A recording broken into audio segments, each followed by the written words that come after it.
Hello and welcome to the Giving Voice to Depression podcast. I'm Terry, the creator and co-host of this podcast. I've lived with depression most of my life, and I know how easy it can be to feel all alone in the experience. I'm not alone, and you aren't either. And I'm Dr. Anita Sands, a licensed clinical psychologist with a number of my own diagnoses, all of which bring a certain amount of anxiety and depression along with them. There is great power in shared experiences. We share our own as we engage in intimate and candid conversations with our weekly guests, exploring different perspectives on and experiences with depression. We keep it real because depression is real. We keep it hopeful because there truly is hope, in spite of what depression tells you. This podcast is produced in partnership with Recovery.com. Recovery.com provides resources and information for individuals seeking treatment for mental health or addiction issues. Its website is a fact-checked and vetted online platform of treatment centers to help individuals find the right path to recovery. Hello, Anita. Hi, Terry. Why aren't we talking about it? That's the exasperated question that this week's guest asks about the prevalence of postpartum depression, or PPD. As a new father, he had not received or even known to seek information about the common illness that affects between 1 in 7 and 1 in 10 new mothers, or birthing people, as some prefer to be called. So when his wife experienced it, neither of them recognized the signs or sought support or treatment. Genetic, hormonal, and environmental factors can all play a role in causing postpartum depression. We're going to link to several sites that provide more detailed information if you're interested in learning more. Most solely use the words mother or moms, as we will be in this episode, to reflect our guest's language. So we want to take a second to recognize that there are people who give birth who do not identify as either. The baby blues, which most new mothers experience to some degree after childbirth, commonly includes mood swings, crying spells, anxiety, and difficulty sleeping, which is kind of a ridiculous thing to say because new baby. Yeah. Yeah, but symptoms of the baby blues typically begin a few days after delivery and may last for up to 2 weeks. Other new moms experience PPD, a more severe, long-lasting form of depression. Postpartum depression is not a character flaw or a weakness. Sometimes it's simply a complication of giving birth. If you have postpartum depression, prompt treatment can help you manage your symptoms and help you bond with your baby. Those symptoms include all the ones you would expect if you're familiar with depression: the depressed mood or mood swings, withdrawing from family and friends, loss of appetite or eating too much. But they also have some specific to being a new parent, including difficulty bonding with your baby and even thoughts of harming yourself or your baby. So again, we will link to more of those so that you can learn them all. Today's episode focuses on one family's experience with PPD, told through the eyes of the partner, Justin. It's important to realize that other family members play a role and are also affected by PPD.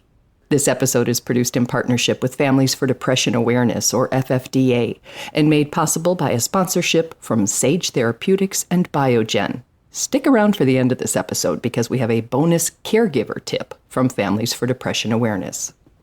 Justin says that he shares what he's learned so that other partners will recognize postpartum depression, because the mother often does not, because she's the one going through it. So here is Justin giving his voice to depression.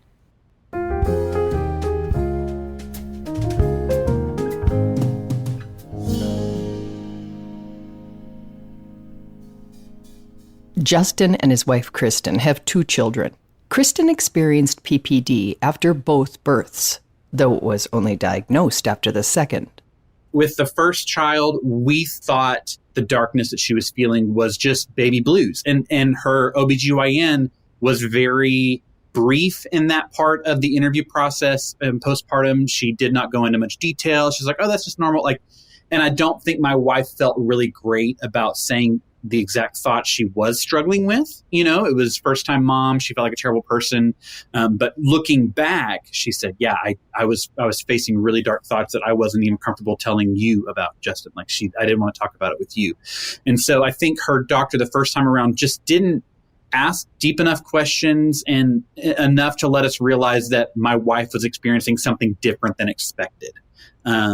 She did not know that this was not just what baby blues were. And she did come out of it, I think, on her own after a year or so. And so we kind of thought, oh, well, that's just the way, having a baby works. But the second time around, I do think it was different. I think maybe her symptoms may have been more drastic. One specific incident raised a red flag that made Justin realize Kristen was really struggling. They were out with another couple for a meal, a first since their second child's birth. During what he calls the double date, Kristen said they needed to leave immediately because she wasn't feeling well. And in the car, she was like, I just needed to get out of that restaurant. I thought something bad was going to happen. Something bad was coming. I was really, and I was like, okay. I was like, that's an interesting reason to cut off a date. It wasn't illness. It wasn't, she felt nauseous. She's like, but I went to the bathroom for like 5 or 10 minutes and I just could not, something bad was coming. I had to get out of there. I was like, okay, that was like the first time I was like, I don't think this is what people would experience on a normal basis after having a child. So that's when I had a conversation with her and I said, I don't think what you're feeling is what we should expect. I had to be very careful because I didn't want to make her feel like she was broken, but I was like, but I don't think this is the way it's supposed to be going for you. That was the first moment I was made aware of her internal because it's so much inside. Yeah. Like it's so much internal that if she doesn't feel confident expressing it, I didn't know.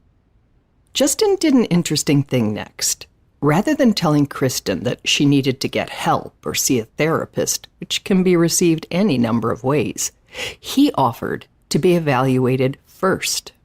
I also tend to not have very strong feelings. I'm not an emotional person. I was like, maybe I'm broken. Maybe I'm not feeling the things I should feel, So I offered, I said, well, let me go to the psychiatrist first. Let me just go and see, maybe I'm not experiencing this the way I should. Maybe I'm desensitized or numb or whatever. And as I was filling out the pre-interview kind of checklist of all the things that, do you experience this? Do you experience that? None of them applied to me, but every single one of them was her. It was like, do you have anxiety or do you feel nervous in large groups? Do you have thoughts about something bad happening? Like all these things, I was like, oh, this is for sure her. But I wasn't filling it out for her behalf. Justin's results came back normal, for lack of a better term. Then it was Kristen's turn. And so me going first, I came back and said, okay, I've gone. Now will you go? Will you fill out this form? And of course, when she starts filling out the form and goes to see the psychiatrist, she sees like on pen and paper, oh, I am all of these things. And that led to her, I think, seeing like, okay, this isn't the way I was supposed to experience postpartum. This isn't what most moms feel beyond the 6 weeks or whatever it is. And so psychiatrist put her on medication, and she's still on that medication to this day. But that's when the doctor was like, hey, I think you probably had this the first time around too, based on the conversations we're having about this. It was just undiagnosed. Kristen was diagnosed with and treated for PPD and PPA, postpartum anxiety. Once some light was shown on her darkness, she opened up more about the thoughts she had been having, and they went beyond fear of public spaces. After she's on medication, she was like, oh yeah, I was feeling this. I was thinking that, this whole family would be better off if I was dead. She's like, I wasn't thinking about, taking my own life, but I was like, it's probably better if I'm not around. And I'm like, that's a wild thing to feel because our family would fall apart without you. Like our family would be crushed without you. And it was shocking to hear her say like, no, I genuinely thought you and the kids would be better without me around. And I was like, that is, but she couldn't even articulate that until she had gone through the process of treatment and evaluation to say, oh no, I was thinking these things.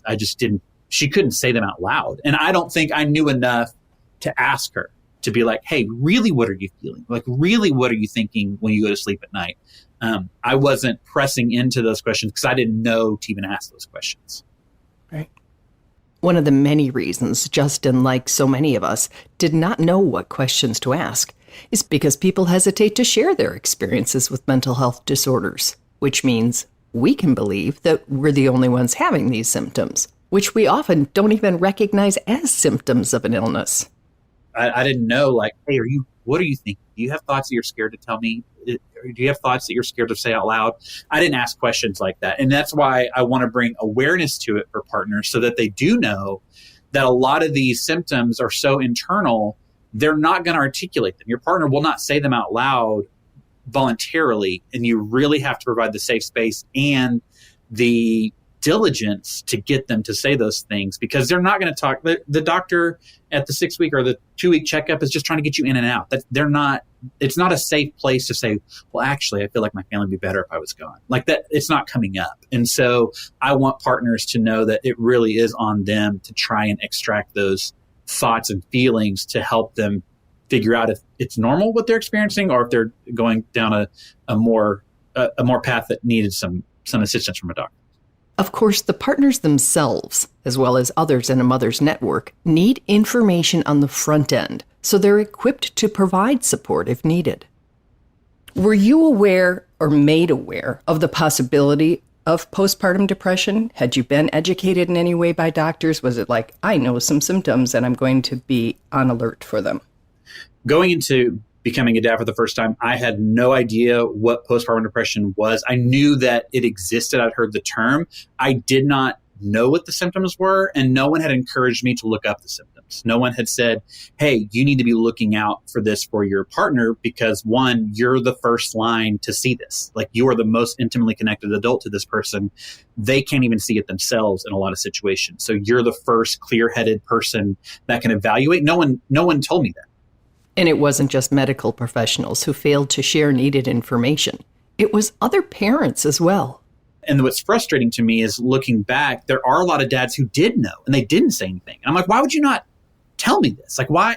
We hide the hardest parts of parenting. And that's why I'm so open on social media, is because we hide the dark parts. We hide the days where we don't want to be a dad and our kids are like, we don't talk about it. It's shifting almost too far to complaining world. But there was a season where no one would share the darkest parts of parenting. And then you get to the other side of a dark part and everybody's like, oh yeah, no, I had 3 miscarriages. Or like, it's like, why? Like, what? You could have helped me through that if that's what you're struggling with.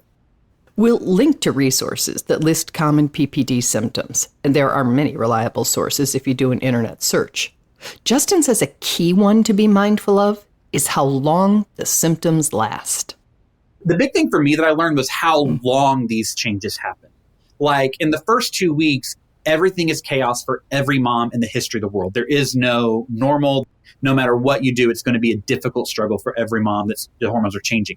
But no one told me beyond 2 weeks if they're still feeling these ways, if they're not showing up to the activities they used to enjoy, if they're not eating the foods they used to love, if they're not spending time with the people they used to spend time with, then it's a problem. Then it's like, oh, that's a sign. So it's not so much the specific symptoms, it's how long past birth those symptoms become a problem, I think is something I really learned. So when she was diagnosed after filling out that form, was there a sense of relief like, oh, this has a name, this can be treated? Or was there a sense of shame like, I have this thing that bad moms have, or whatever she might think? I think she did feel both feelings of relief and shame. I think it was like, why should I need this? But at the same time, she felt different and better. She got to the point where she accepted it, and she's like, I need to, in the same way I want to be vocal about it, she want to be vocal about it and say, like, it's normal to need medication. It's normal to need help to regulate it. It is not that uncommon, because she was talking to other women who were opening up to her suddenly saying, oh yeah, I'm on medication as well. Like, I have to regulate this or whatever. No one was talking about it until she was kind of confiding in other friends. And, she was finding woman after woman that was like, oh no, I also am on a medication to regulate my hormones and emotions, stuff like that. And so she did kind of embrace it. Justin and Kristen both speak publicly now about their experiences, having learned that not talking or hearing other people speak honestly about them can delay needed understanding, support, and treatment. In fact, Justin has an Instagram account on which he discusses PPD and other parenting issues. He's got 92,000 followers and nearly 4 million likes of his posts, which means people do want to hear and talk about this. You can find him there at Drumbeat Lane. That's DRUMBEATLANE, all one word.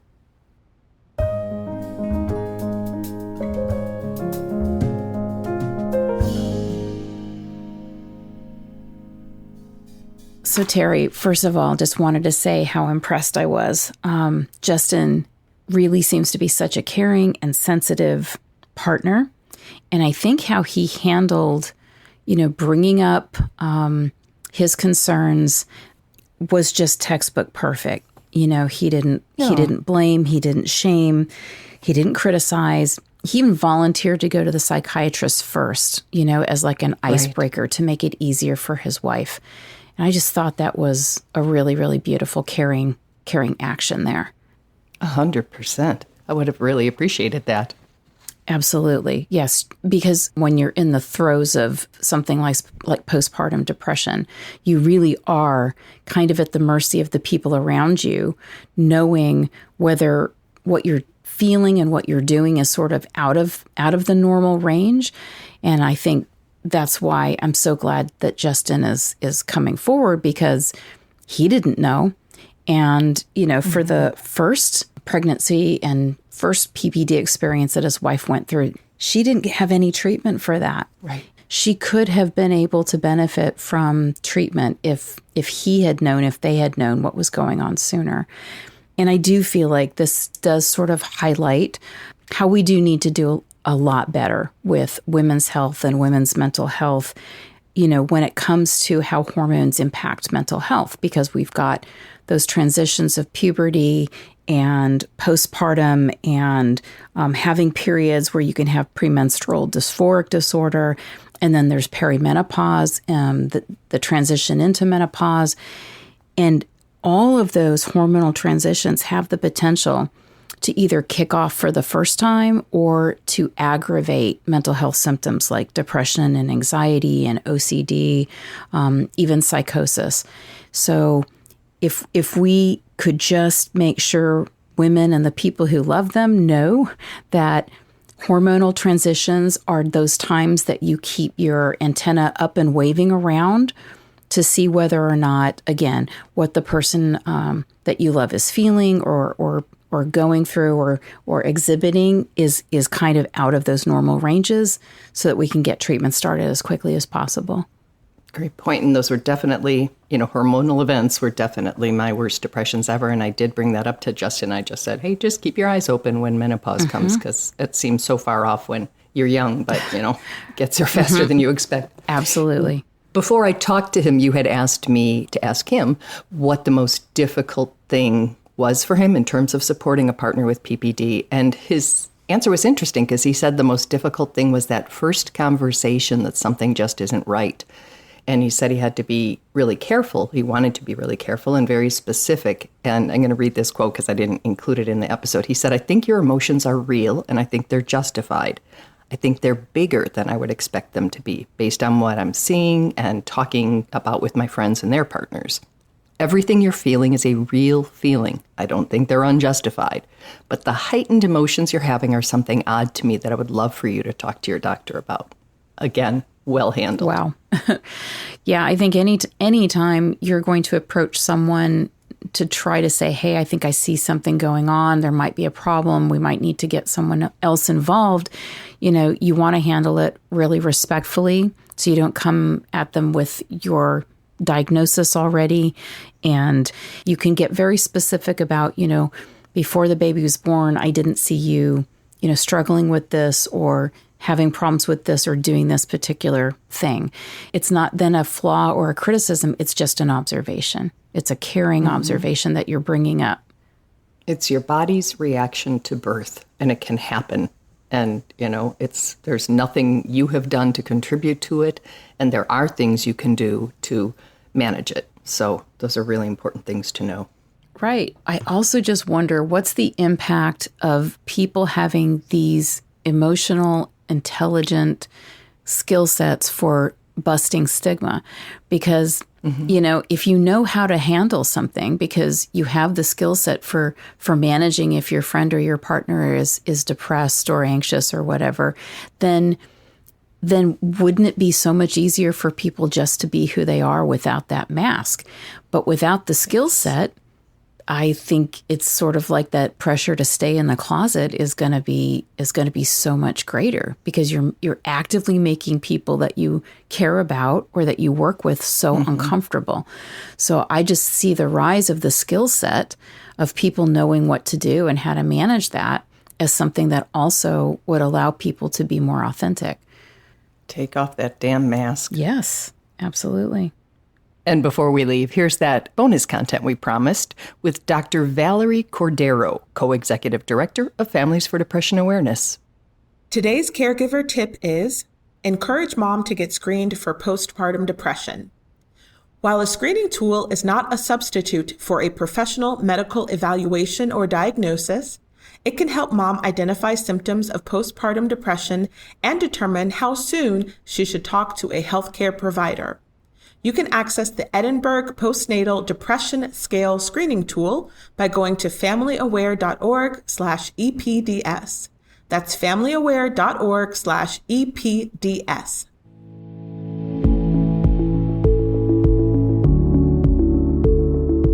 We truly hope that our podcast brings a little more understanding, helps you better articulate and reflect on your own experience with depression, or better understand how to support someone else who is struggling.